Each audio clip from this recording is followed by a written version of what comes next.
participating U.S. Wendy's includes 1 ounce package Fuego dips on supplies last. Hey, Cudahy to all my friends and relatives in 4 directions. This is Robert Pilot of Native Roots Radio presents I'm Awake. I'm here to ask you for your support. Finding honest Native-centered news is not easy, but with your support, we're able to provide accurate information about Standing Rock, Line 3, treaty violations, and COVID-19 in our Native communities. Please visit Native Roots Radio Network on Patreon and donate if you can. That's Native Roots Radio Network on Patreon. Pinigigi, and thank you for your support.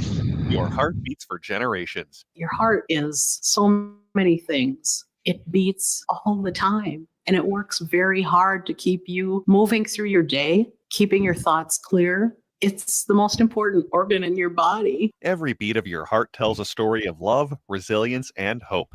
Taking care of your heart means creating more moments with the ones you cherish. Learn more at hennepin.us/heart-beats. That's hennepin.us/heart-beats. The city of Minneapolis is now on Native Roots Radio with Minneapolis AIR. AIR stands for American Indian Relations. Guest host Christine McDonald talks to people about important things affecting the city's Native communities. Minneapolis AIR dives into topics like public safety, public health, elections, and so much more. Tune in to Minneapolis AIR on Native Roots Radio from 5 to 6 p.m. on the second Wednesday of every month, right here on AM 950. What does it mean to begin? Creation Story explores Native origin stories through powerful contemporary art, connecting past and present with every brushstroke in sculpture. Explore how identity, culture, and resilience are shaped through art. Creation Story, now at All My Relations Arts through July 26th. This exhibition invites you to the heart of the Ochate-Shikowin storytelling, where spiritual relatives guide the way. Open to all. Learn more at allmyrelationsarts.org. Experience the beginning. Experience Creation Story at All My Relations Arts in Minneapolis. I'll never forget. I was driving my Sienna from Rudy Luther Toyota, and I was hit at 35 miles an hour, rear-ended square flush. If not for the structural integrity of my Sienna, I wouldn't be here right now. There's a lot I can say about Rudy Luther Toyota, about their fantastic service department and their great selection, but being able to say your car saved my life is the best endorsement I can make. Toyotas from Rudy Luther Toyota are my highest recommendation. Get one today and tell them me, Matt McNeil, told you to stop on in. Rudy Luther Toyota, 394 and 169 in Golden Valley. With a look at your AM 950 weather, I'm Patrick Lilia. Cloudy tonight with a low of 68, then Thursday partly sunny with a high of 86. Cafe Latte is unlike any restaurant you've ever experienced. Grab a tray and pick from their award-winning selections of soups, salads, sandwiches, and mouth-watering desserts. Cafe Latte, Victoria Street and Grand Avenue in St. Paul, or cafelatte.com. Portions of Native Roots Radio may be pre-recorded. It's a good day to be indigenous. Get up, stand up. They are going to become more brutal. Couldn't cut. He need cut again. Because all the hippies were trying to be Indians anyway. They're going to become more repressive because it's a matter of dollars and their illusionary concepts of power. Hey, Victor. We must live in balance with the earth. And also with recent happenings at Wounded Knee. I am awake. Welcome to Native Roots Radio presents I'm Awake, and I'm your host, Wakanja Hade.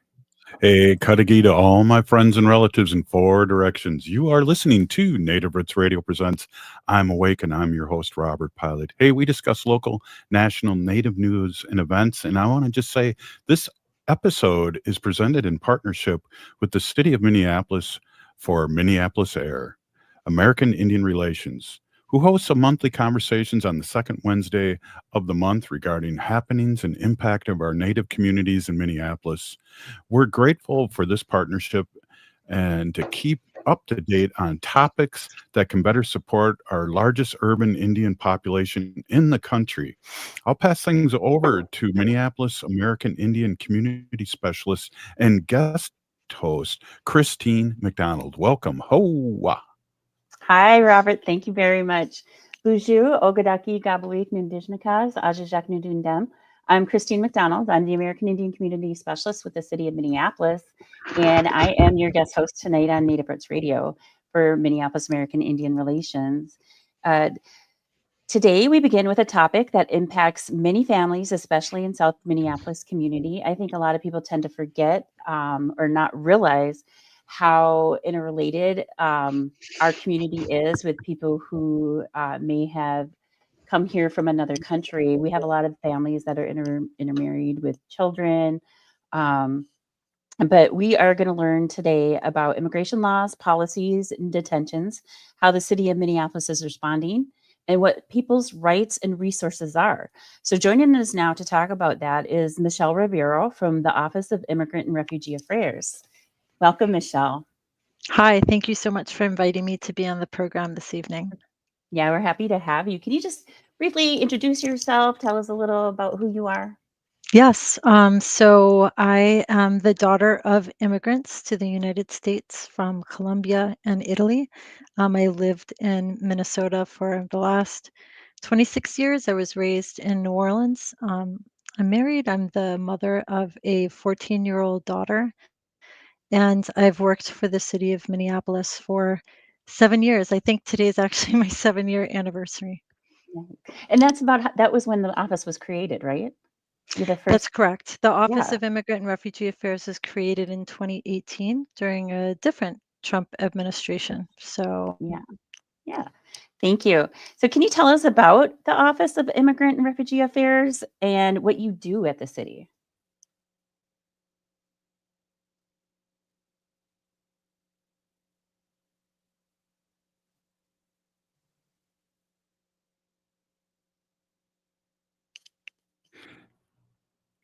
Is she paused or am I? It looks like she's paused over there. Okay. She's frozen. Frozen. Yeah, Okay. definitely. Well, when maybe what she can do is leave and come back if she can hear us, and I'm going to remove her right now. And maybe, Okay. Christine, maybe you can talk about a little bit about the history of what you're doing here. This is just amazing work that you've been doing on Native Roots Radio and all Yeah. over our network for quite a while. Yeah. So it started, I'm not even sure how many, maybe 5 to 7 years ago, the concept of having cultural media through the city of Minneapolis and specifically through my department, which is neighborhood and community relations. So there's myself, who is the American Indian community specialist, and then we have others who serve other communities, Southeast Asian, East African, Latino, African American, and then we also now have the disability community. And we all have cultural radio programming. And so this has just been a great opportunity to introduce folks who do great work at the city of Minneapolis and how it impacts our community. And I see we've got Michelle back. And so we'll go right back into our question. And that was, can you tell us about what the Office of Immigrant and Refugee Affairs does and the work that you do at the city? Yeah, sorry I got cut off, everyone. So the office was established in 2018, and we work to welcome residents from around the world and foster a sense of belonging in the city of Minneapolis. We want to make sure that residents are able to access opportunities so as to achieve lives of safety, dignity, and opportunity in our city. We connect community to different resources. For example, we host a virtual immigration forum every 2 weeks on Thursday afternoons in partnership with the City of St. Paul Immigrant and Refugee Program. And the next one's actually tomorrow evening, to share information about immigration related developments, to connect people to immigration legal service providers. And the forum has as a goal to make sure that the community is well informed and has access to accurate, correct information about immigration topics and knows where to go for help. And this is a great collaborative space too, where organizations that are working to help people find a sense of belonging in our city are able to hear from each other and learn from each other. In addition, the office works really hard to meet people in community. We want to meet people where they're at. That includes by hosting regular community hours on Lake Street in the heart of community. So our community hours are 3 days a week in the afternoons, Monday, Wednesday, and Friday at 777 East Lake Street. People can ask questions on topics like how to find free immigration legal services, English language classes, access to healthcare and education resources, entrepreneurial activity information about workers' rights, and more. We may not have the answer to the question, but we work and do our best to ensure that people are connected to the resources that can help them. People who staff the community hours, including myself, speak multiple languages, and we use Language Line for folks who may communicate in a language that we're not able to speak. On Wednesdays through July, we are hosting immigration legal service providers for short immigration. I'm thinking of the word in Spanish, which is talleres, so short information sessions on different topics, including know your rights, accessing U.S. citizenship, and more. And you can go on the OIRA website at OIRA Minneapolis. Just type that into any search engine, look at meetings and events, and you'll be able to see the calendar of events that includes our community hours as well as the Twin Cities Immigration Forum and more. Beautiful. Thank you. And when we talk about the city of Minneapolis, what do we mean when we hear people talk about Minneapolis as a welcoming city? Yeah, thank you for asking that question. The city works to create a positive and inclusive environment where everyone can feel a sense of belonging, can feel a sense of trust in local government, and confidence in contacting City of Minneapolis employees for services and opportunities without fear that an interaction with a city employee will result in immigration enforcement. We know that federal immigration authorities work within our city and state, and city officials, city employees can't prevent them from doing their job, including immigration enforcement. However, the city doesn't participate in immigration enforcement, and we do not ask community members about their immigration status. These commitments are embodied in a municipal law that's called the City Separation Ordinance, which governs employee conduct in immigration matters. We want to make sure that people are aware of this city law, as this is one of the very tangible ways in which Minneapolis is a welcoming city, and we want people to know their rights. For this reason, we're sharing information with community under the message, all are welcome here, beginning with postcards in multiple languages that take you to a website affirming the City of Minneapolis values of welcoming, equity, and inclusion, and communicates a message of welcome that's accessible in multiple languages. So if you visit the website, you'll also find information about the City Separation Ordinance, and more information about rights that we all have regardless of our immigration status. Thank you. Hey, Thank you. wow, that's great. Hey, this is we're going to be right back, and you're listening to Minneapolis Air on Native Roots Radio. Please stay with us. Hoa! Thank you. Four Sisters Farmers Market is more than a place to shop for delicious organic food. It's a celebration of Indigenous culture, food sovereignty, and community. Now in its 11th season, the market offers healthy, affordable, culturally appropriate local foods every Thursday from 11 to 3. Located on the American Indian Cultural Corridor off Franklin Avenue, Four Sisters Farmers Market is a project of NAGD. Every Thursday now through October, discover more about Four Sisters Farmers Market by visiting NAGD.org. Minnesotans age 65 plus might qualify for Health Partners Minnesota Senior Health Options. The easy all-in-one plan includes personal support, coverage for medical, prescription drugs, and dental, plus many extra benefits. Eligibility information is available at healthpartners.com/oneplan. Health Partners is a health plan that contracts with both Medicare and the Minnesota Medical Assistance Medicaid program to provide benefits of both programs to enrollees. Enrollment in Health Partners depends on contract renewal. Your heart beats for generations. Take care of it. There's a lot that we can do to take care of ourselves. And so I think it's important to take the smaller steps and break it down into more manageable pieces, because the little steps leads to big changes. Every beat of your heart tells a story of love, resilience, and hope. For Indigenous women, taking care of your heart means creating more moments with the ones you cherish. Let's protect that story. Learn more at hennepin.us/heart-beats. Rudy Luther Toyota is the dealer you can trust. Go to rudyluthertoyota.com to browse their inventory of new and certified pre-owned vehicles. Style, performance, and reliability. You can find it all at Rudy Luther. With every new and certified pre-owned vehicle, you'll get a Luther Advantage card, save 10 cents per gallon at the pump, and get $6 Works car washes at Holiday Station stores. That's right. You can get a great vehicle and help stretch your budget even further. Rudy Luther Toyota, the southeast corner of 394 and 169 in Golden Valley.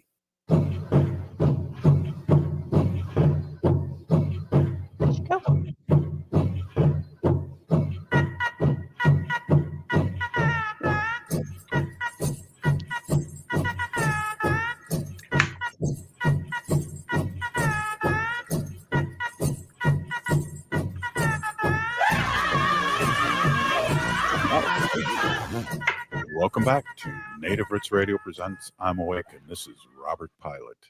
Hey, this episode is supported by the city of Minneapolis with Minneapolis Air, American Indian Relations. And here's our guest host, Christine McDonald. Ho-wah. Thank you. Welcome back. I'm Christine McDonald, American Indian Community Specialist with the city of Minneapolis. Tonight, we are joined by Michelle Rivero, who is the director of our Office of Immigrant and Refugee Affairs, bringing us very important information, especially these days. We're starting to see more people who are having interactions with ICE. I don't know how much more common this is going to be, but I know like even Native people being pulled over by ICE, questioned, detained. So a lot of this is important. I think it's only the beginning of sharing out know your rights information in our community. So thank you for being with us tonight. We'll get right back into our conversation. How does the city respond to any incidents that involve immigration enforcement agencies? Yeah, I'm glad that you asked that question. And I know that the topic of immigration enforcement and information that city has become much more of interest, right? Especially in light of the event that took place on June 3rd at Lake in Bloomington, which was a federal criminal situation. And I can share that MPD has reconfirmed not only its adherence to the city's separation ordinance, which, as I said, does include a provision that states that we will not participate in federal civil immigration enforcement, and that includes MPD. In addition to that, MPD has put on their social media and communicated in other ways reconfirmation of their responsibilities and their priorities that include responding to 911 calls from the public, responding to threats to life or property, ensuring public safety for protest, and ensuring access for emergency vehicles like ambulances and fire trucks. You can check out the MPD's Facebook page to see a social graphic that they have clearly delineating what they do and do not do. And perimeter control or crowd control and immigration enforcement is clearly listed under as one of the things that they do not do. I know that there's another question there, and I'm not sure if I should like address it right away, but it relates to advance notice of raids or deportation. Right, that was the next. Does the city get any advance notice of any raids or mass deportation efforts? Yep. So it's also important to be very clear that the city of Minneapolis does not receive information from the federal government about planned enforcement actions. There may be times where the Fed chooses to inform local jurisdictions for public safety reasons or to request assistance. But again, our city's separation ordinance prevents the Minneapolis Police Department or any city employee, for that matter, from participating in civil immigration enforcement.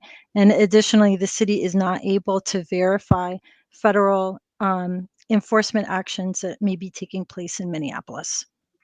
Thank you. Can you tell our audience about any new policies and laws that are related to immigration? So there are a lot of federal developments that touch immigration, and today we're just going to scratch the surface of a couple. The city is committed to regularly sharing updates relating to immigration developments, and we invite people to join the Twin Cities Immigration Forum to get the most up-to-date information. Again, those meetings are every other Thursday. The next one is tomorrow, and we'll be addressing the new federal legislation, as well as the birthright citizenship case out of the Supreme Court at tomorrow's Twin Cities Immigration Forum. One development, our city's committed to our separation ordinance, and we joined a federal lawsuit defending the ordinance. That lawsuit is called San Francisco v. Trump, and recently we won a preliminary injunction where a federal judge ordered that the government can't halt funding to the city of Minneapolis just because we have policies that limit the use of local resources. Another topic is birthright citizenship. The Supreme Court issued a preliminary order. Birthright citizenship is the principle that people born in the United States are automatically citizens. This has been challenged by executive order issued by the president in January. The Supreme Court's decision agreed with the position of the administration only with regard to nationwide injunctions. So not on the whole topic of birthright citizenship, but on whether a federal court could issue an injunction that has nationwide impacts for everyone. And the Supreme Court said that that goes beyond their authority. So there's more to come on that topic, and really invite people to stay tuned, including with the Twin Cities Immigration Forum, to learn more. Great. I don't know if there's time for more. Yes. There is. Okay. So also wanted to share that the travel ban went into effect on June 9th by presidential proclamation. If folks are concerned that they themselves or a family member may be impacted by the travel ban, the best thing to do is to contact an immigration legal service provider. OIRA also has fact sheets on that topic in case folks are interested in getting a copy of a fact sheet at our community hours. Additionally, the federal government is working to increase their deportation numbers. That includes a change in procedure in immigration court. If you know somebody, if you're friends with somebody, if you love somebody who has immigration court proceedings, it's so important to connect with a legal service provider. And we have plenty of free legal services in the city of Minneapolis so that people are prepared before they walk into immigration court. And I think the last thing I want to say, if there's time, is while in the city of Minneapolis, we have a separation ordinance, right, that governs our conduct. That's not universally the case across the state of Minnesota.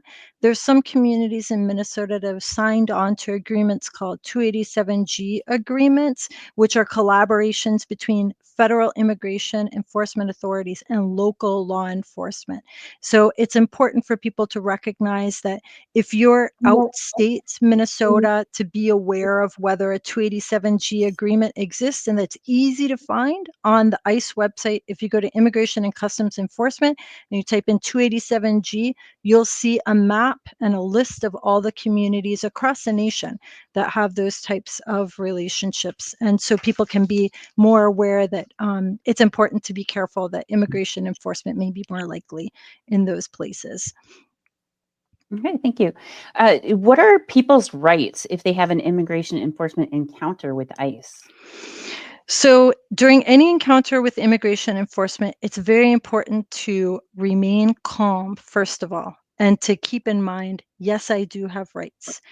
Some things that are important to remember: never lie about your immigration status, never provide false documents, know that you have the right to remain silent and that you have your rights in your own home. Practice standing up for your rights with a friend, a family member, or a partner.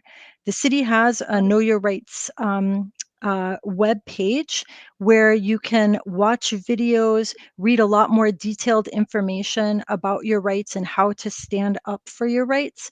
Another thing to keep in mind is if a person was born outside the United States, it is very useful to have proof that you're authorized to be in the United States. So whether it is a receipt notice for an application, or another type of document showing your permanent resident card, showing proof that you have immigration status is more important now than ever.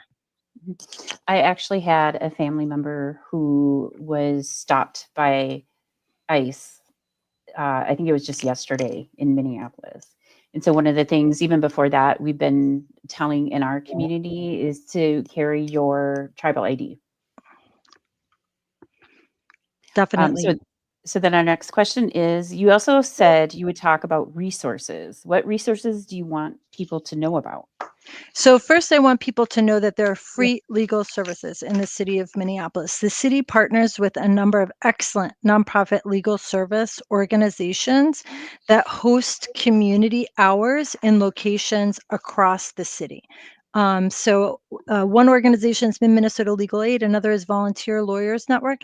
If people are interested in learning more, kind of navigating through the different legal resources, feel free to stop by again, Career Force at 777 East Lake Street. We can walk you through the different organizations and you can identify the one that might be most convenient for you.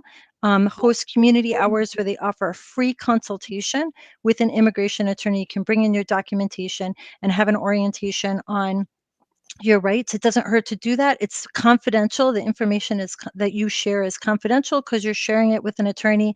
And it's very important to replace fear with knowledge, right? Understanding what your circumstances are and how you can get assistance.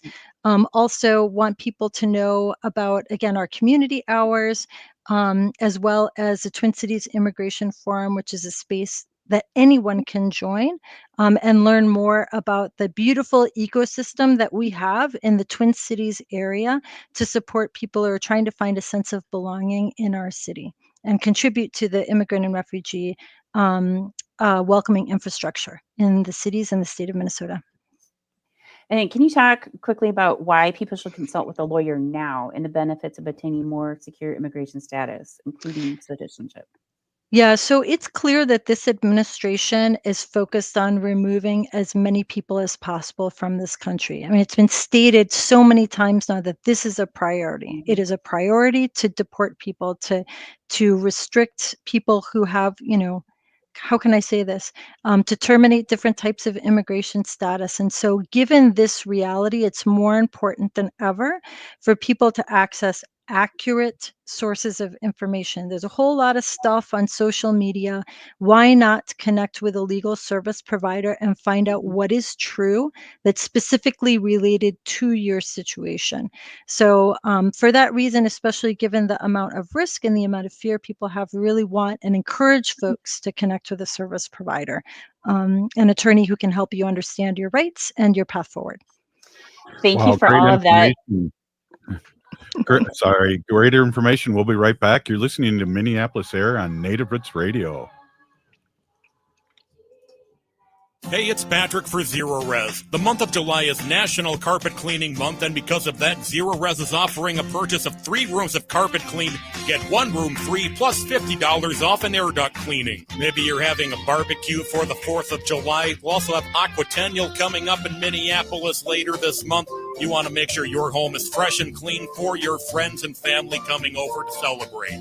If your carpet's looking more like a snowbank in late March, muddy, crunchy, and kind of mysterious, it's time to call Zero Res, don't you know? These folks come in with their fancy schmancy ZR water. It's like regular water, but with a master's degree in cleanliness. Zero Res can handle it all. Carpets, tiles, rugs, upholstery, air ducts, basically every surface in your home can be Zero Resified. So it's time to call the cleaning pros at Zero Res today. Schedule your appointment at ZeroResMinnesota.com or call 952-ZERO-RES and ask for the AM 950 special. Backward or forward spells the same. Zero Res. For a decade, it's captivated Twin Cities audiences, and now the cultural phenomenon Glen Sheen returns. This captivating musical by Jeffrey Hatcher and Chan Poling features strong performances from a talented 7-member ensemble and Ron Peluso's brilliant direction.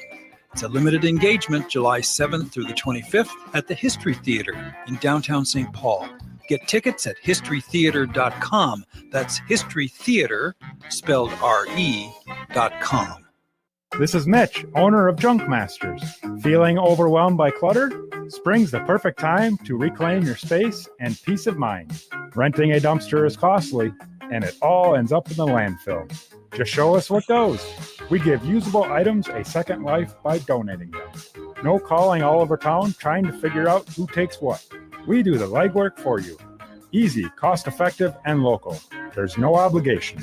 Visit junkmastersmn.com today. Woodland Stoves and Fireplaces is having their annual sale for the entire month of July. All of their indoor and outdoor fireplace products and accessories are at the lowest price of the year. Did you know that now there's also a 30% federal tax credit when you install an efficient wood heating stove or fireplace? At Woodland Stoves and Fireplaces, we can explain and show you the many options. We have the Twin Cities' widest selection of wood-burning stoves and fireplaces. I love my wood stove. We enjoy the sense of well-being we get by cutting and splitting wood to warm our home. Wood is our choice, but you may have other choices at Woodland Stoves and Fireplaces. Whether transforming an existing fireplace or adding something new, a clean burning wood, gas, or electric fire can have you sitting pretty and cozy by the fire. Visit Woodland Stoves and Fireplaces at Riverside and East Franklin Avenue in Minneapolis or at woodlandstoves.com. Woodland Stoves and Fireplaces, since 1977, out of the ordinary products and services to make fire work for you. Boldly challenging ableism is here to go where some people won't. I'm Katrina Simons, and every week I'm digging into the real impact of ableism, breaking down myths, calling out barriers, and pushing for a world where disabled people belong in every space. With my work at the University of Minnesota's Institute on Community Integration and a lifetime of lived experience, I'm diving into everything from employment and housing to justice and culture. And yeah, I bring some humor and heart along the way. Catch us Sundays at 2 p.m. right here on AM 950, or listen anytime by finding Boldly Challenging Ableism on YouTube or your favorite podcast app. With a look at your AM 950 weather, I'm Patrick Lilia. Cloudy tonight with a low of 68, then Thursday partly sunny with a high of 86. Cafe Latte is unlike any restaurant you've ever experienced. Grab a tray and pick from their award-winning selections of soups, salads, sandwiches, and mouth-watering desserts. Cafe Latte, Victoria Street and Grand Avenue in St. Paul, or cafelatte.com.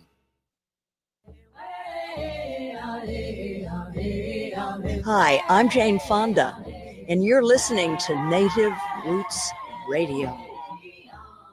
And we're back to Native Roots Radio presents I'm Awake, and this is Robert Pilot. Hey, this episode is supported by the City of Minneapolis with Minneapolis Air, American Indian Relations. And here is our guest host, Christine McDonald. Yay! Welcome back. I'm Christine McDonald, American Indian Community Specialist with the City of Minneapolis. And before we jump into our next guest conversation, I want to mention that we are at the City of Minneapolis going to recognize the 35th anniversary of the Americans with Disabilities Act. And we invite the public to join us on July 30th to honor 35 years of the Americans with Disabilities Act. You can share your story, watch a documentary and panel, and see the Disability Pride flag unveiling. Signed into law July 26, 1990, the ADA is a critical civil rights law for people with disabilities. This law bans discrimination in all aspects of public life. This includes discrimination in city programs, services, and buildings.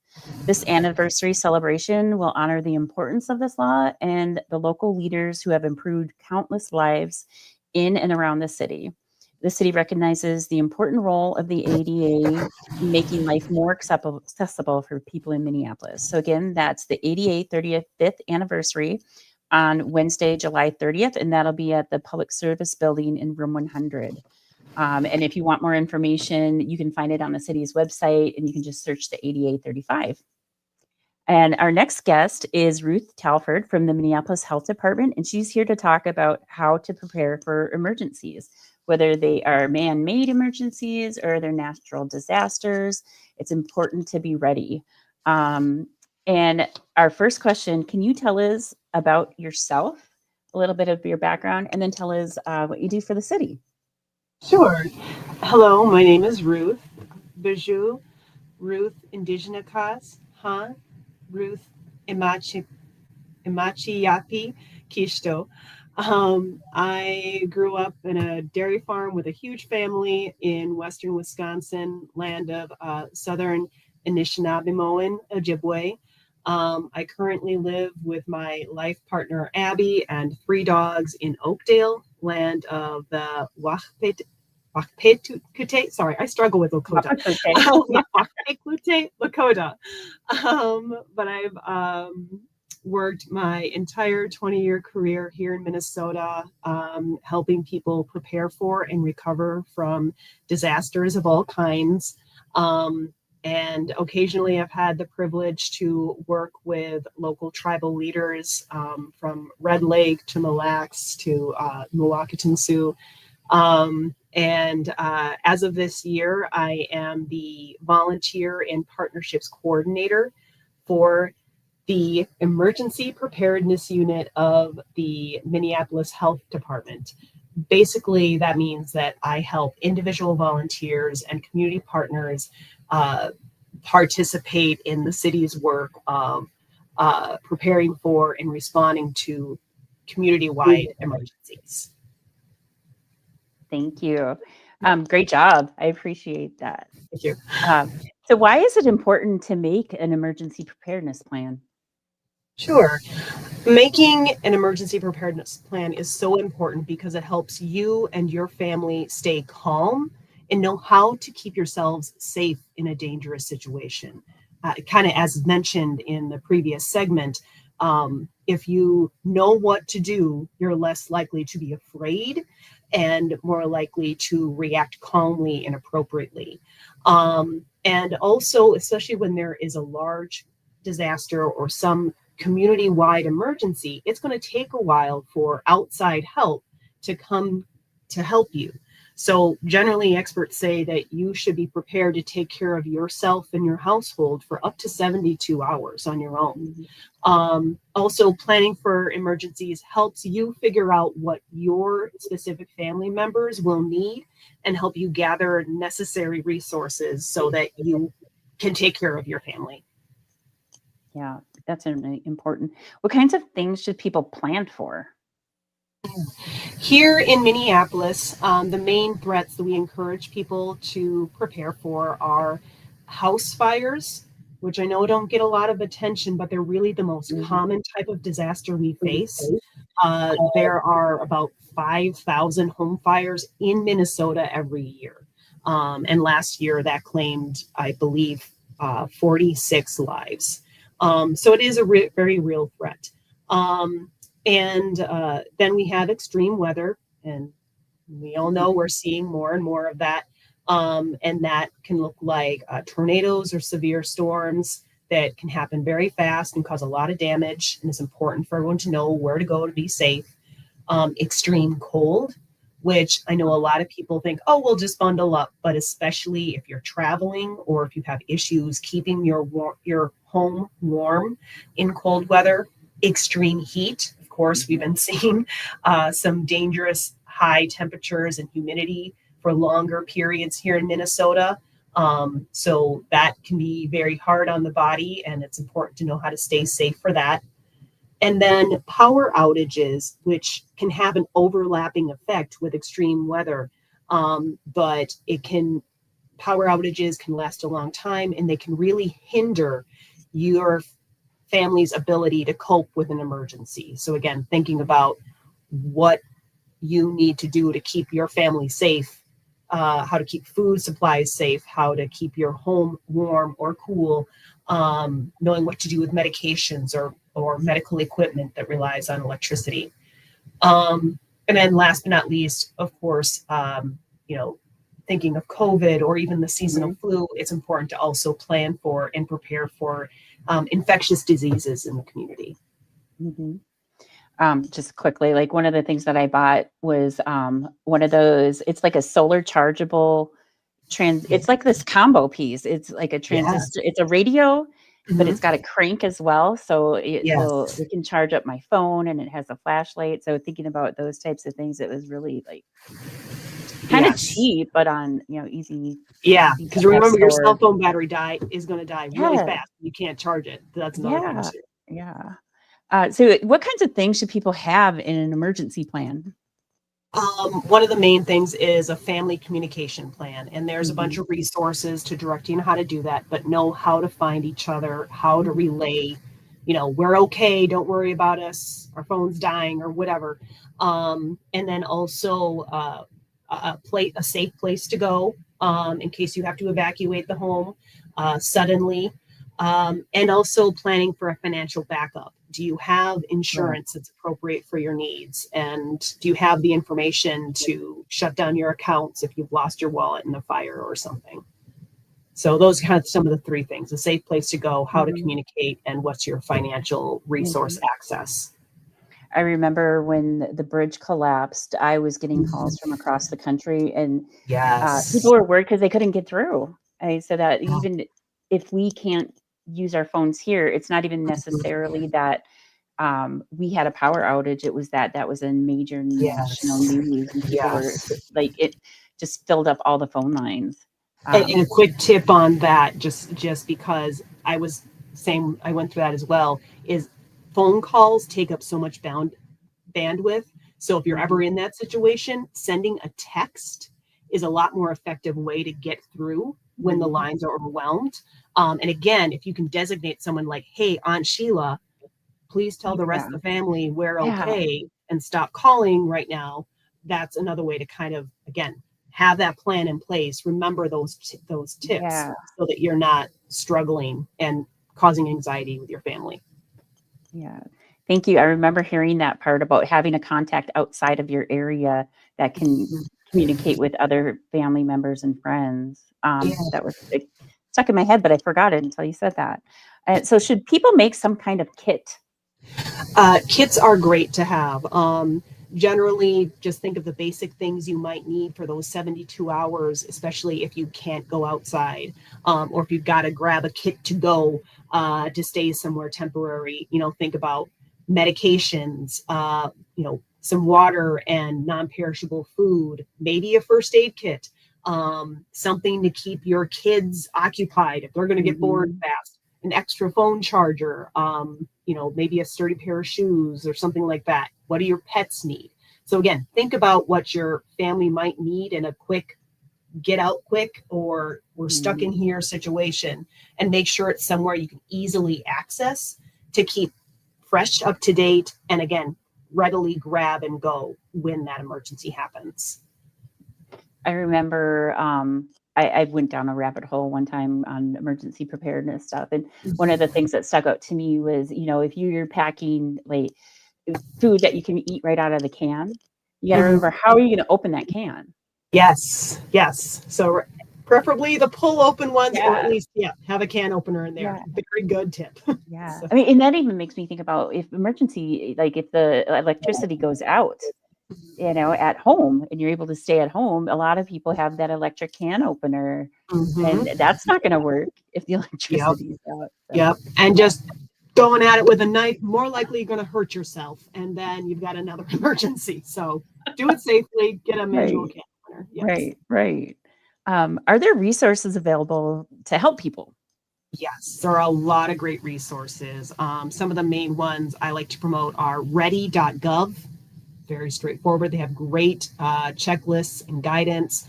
The American Red Cross has a really good interactive mobile app that can help you think through what you need to do, what you can do with your family. There's a website called do one thing, as one word, doonething.com. That is great because it can, again, help you set individualized goals. What does your family need? What are the different steps to take? And also help you set individualized reminders so that you can get emails like, hey, check the batteries in your smoke alarm or something. So it's a great interactive website. And then also, of course, if you look for emergency preparedness on the city website, you'll see a bunch of links to these tools there too. I think people tend to forget that we've had some major things happen in the city here that I've been around for, and it was like the tornado on the north side. We had this false sense of security that tornadoes don't happen in urban areas, and they absolutely do, and it was devastating.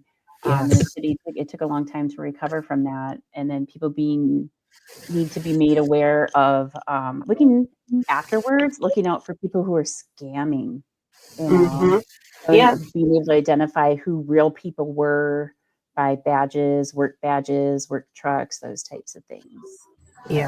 Thank you. We're going to go into a break and then we'll be back.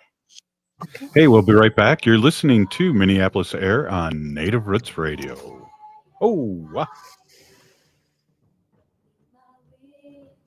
The city of Minneapolis is now on Native Roots Radio with Minneapolis AIR. AIR stands for American Indian Relations. Guest host Christine McDonald talks to people about important things affecting the city's Native communities. Minneapolis AIR dives into topics like public safety, public health, elections, and so much more. Tune in to Minneapolis AIR on Native Roots Radio from 5 to 6 p.m. on the second Wednesday of every month, right here on AM 950. Your heart beats for generations. Your heart is so many things. It beats all the time, and it works very hard to keep you moving through your day, keeping your thoughts clear. It's the most important organ in your body. Every beat of your heart tells a story of love, resilience, and hope. Taking care of your heart means creating more moments with the ones you cherish. Learn more at hennepin.us/heart-beats. That's hennepin.us/heart-beats.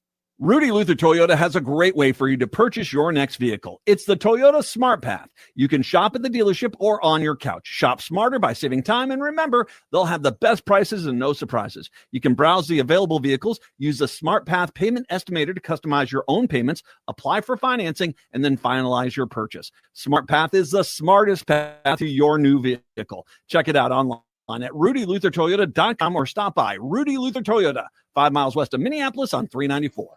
Four Sisters Farmers Market is more than a place to shop for delicious organic food. It's a celebration of Indigenous culture, food sovereignty, and community. Now in its 11th season, the market offers healthy, affordable, culturally appropriate local foods every Thursday from 11 to 3. Located on the American Indian Cultural Corridor off Franklin Avenue, Four Sisters Farmers Market is a project of NAGD. Every Thursday now through October, discover more about Four Sisters Farmers Market by visiting nagd.org.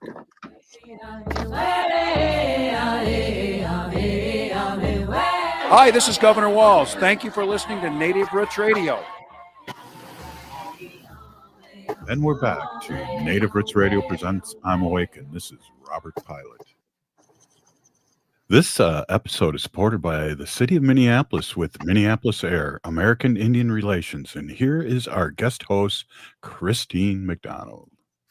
Welcome back. I am Christine McDonald, the American Indian Community Specialist with the city, and your guest host this evening. Joining us today is Ruth Talford, who is with the Emergency Preparedness Division of the Minneapolis Health Department, and we're talking about different reasons you should be prepared for any emergencies, whether they're man-made or natural disasters. And we've certainly had a few of those things happen here in more recent years. You think about things like the tornado on the north side of Minneapolis, or you think about the bridge collapse, and how that collapse had an impact across the city. And I can also think of like some pretty big fires that we've had recently where we've had community members who did get displaced. And like you mentioned, that's not always necessarily thought of as a big disaster, but it is definitely for the people that are experiencing that. Welcome back, Ruth. And what role does the city and the health department have in an emergency? Well, when an emergency is happening, one of the biggest things is to identify a situation is going on and warn people. So we'll talk a little bit more about how you receive those alerts, but making sure people are aware whether it's an infectious disease outbreak or a tornado bearing down on us. And then another bit is assessing how this emergency has impacted the community and coordinating with various helping agencies to render aid, whether that being setting up a place where people can come to receive some food and water, or making sure that vaccines are available, that sort of thing. Fortunately, as you point out, we have had some big emergencies, but they don't happen every day. So I'll also add that a big part of what we do when there isn't an active emergency is we work to try to help people prepare. Again, the more people are ready for something like this, the less severe the impact is going to be on themselves. And then we also work with community leaders and organizations, because we want to make sure that if this helping agency that makes sure, Meals on Wheels, that they're able to keep delivering the meals that community members are relying on.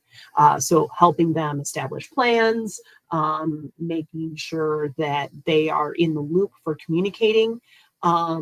Like when there's extreme heat, we often work with, agencies that serve the unhoused populations, and like, okay, how do we make sure the word gets out? Does someone need some extra water or cooling cloths or whatever? So there's a little bit of making sure we have those relationships, plans, trainings, and tools also within our organization, so that we are ready to respond quickly when the emergency happens. Mm-hmm. And planning is so important in having those relationships in place. I think Yes. back to I know that the city has relationships in the American Indian community with agencies like the Division of Indian Works. Looking forward to creating a stronger relationship with the American Indian Center. I know that they're also part of the Resiliency Hub network as well. Yeah. But that fluidity in relationship is important. I think back to after the murder of George Floyd and the devastation that happened in our communities, and how quickly different communities came together to provide support to our neighbors. And I know, like, for my community, it wasn't the Indian Center or the Division of Indian Work. Not that they didn't want to, but I think it was just like a natural evolution of people that came together off of Franklin Avenue, more so out of like Powell Grounds and the Native American Community Development Institute. So having those existing relationships and being able to connect as it flowed and as it moved, so just we've seen and we know that as a government that we are able to adjust, and we know community is always there to help each other. So that was a beautiful thing to see in the midst of that devastation. Absolutely. So how should people stay informed about emergency situations? All right. Thank you for asking. So the city of Minneapolis uses Smart 911. So we use this system to send out alerts for anything from snow emergencies to severe weather, public safety incidents, or infrastructure issues. So it's a great thing for all Minneapolis residents to have. You can simply text MPLS alerts. So Minneapolis alerts to 77295. Again, if you text MPLS alerts to 77295, that's a great way to get the link right to your phone, and you can set up a quick profile. You can set it so that you receive texts, emails, push notifications on the app, or even receive phone calls when the big bad is happening. Otherwise, if you weren't able to write that down, you can just simply go to the City of Minneapolis website. And if you scroll down to the bottom of the page, you'll see the Contact Us section. And there's right there is a sign up for news and alerts. So that's where you can start the process of, again, for Smart 911. There are other apps and whatnot out there, but that's specifically for Minneapolis. That's the best way. There are otherwise, if you want to sign up from alerts directly from NOAA and others, there's a lot of apps out there now. Also, if you, yes, I don't know if you can answer this question, but because you said NOAA, the National Oceanic Atmosphere, I can't remember the whole thing. I'm sorry, but yes, the weather people. Yeah. I think what my question is more about, do we know, are there alerts still coming from those folks? There are. So I know that's been a big hot topic in the news because they've had staffing cuts and funding shortages, and even things like they used to have a contract to automatically translate into Spanish. And that contract was canceled because we only speak America here, apparently. America being English. Anyway, but point being, yes, there are some limitations, but they are still a major resource. Okay, good. So that also their information does feed into emergency management partners. So again, the city is still here, still invested. So we will communicate, what we can for our broader Minnesota and beyond audiences. Just check with your local government for what they use. And yes, you can still sign up for alerts from the national systems. They are doing the best they can with their limited resources. Doesn't hurt to have overlap, I guess. Yeah. And then, so is there anything else that you want to share before? Yeah. Just one other quick thing is we do also have an emergency preparedness e-newsletter. So if you're looking for some tips to kind of what are things that we want to be aware of, or what are some resources hopping up in the community, same place where you go to sign up for Smart 911, you can sign up for our newsletter. It comes out once a month via email. And either way, I know we talked about a lot of things, and this can be overwhelming. That was great. No, it was great. But just remember, taking little steps. Any step you can take can help get you more prepared. Make a plan, make a kit, stay informed, and you'll be okay. We'll get through this. If you want to learn more, please reach out to us. You can go to our website, and there's links right there. And I know we're just about out of time here, so. So I want to thank you. I mean, that was a lot of fantastic, important information that I know I found helpful during times that we've had, like in the recent history here in the city. And be prepared. Yes. Hey, yes, indeed. Thank you.